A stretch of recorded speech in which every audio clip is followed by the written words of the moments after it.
Salut! C'est peut-être l'enseignement le plus important que j'ai tiré de ces dernières années à étudier la philosophie. Le regard qu'on porte sur les choses détermine la vie qu'on a. Comme l'a dit Anaïs Nin, on ne voit pas les choses telles qu'elles sont, on les voit telles que nous sommes.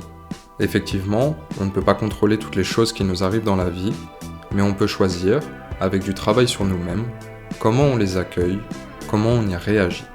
Bien sûr, la vie n'est pas simple et il y a des événements difficiles pour tout le monde, mais cet enseignement est vrai pour énormément de choses. Pour des choses simples comme le fait qu'on ne choisit pas quand il pleut, mais on peut choisir entre être énervé de ne pas pouvoir sortir en t-shirt, ou se dire que c'est bien parce que ça nourrit la nature. C'est aussi vrai pour des choses qui ont plus d'impact.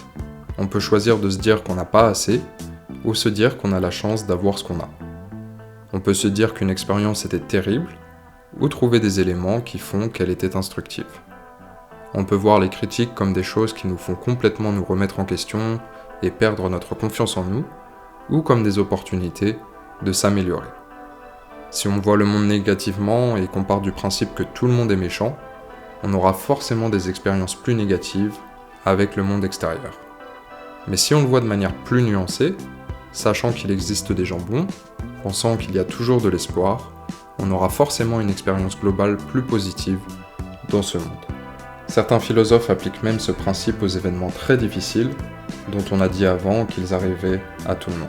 Pour certains, la mort est quelque chose de terrible, dont ils sont complètement effrayés. Pour d'autres, c'est juste la fin du cycle de la vie, que nous partageons tous, et peut-être un événement aussi beau qu'une naissance.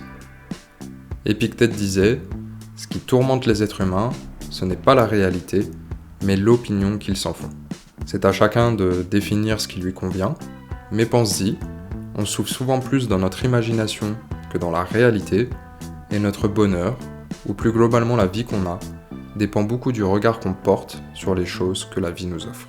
Tu peux prendre du recul, analyser comment tu reçois les choses, et si tu le souhaites, travailler sur toi pour le changer.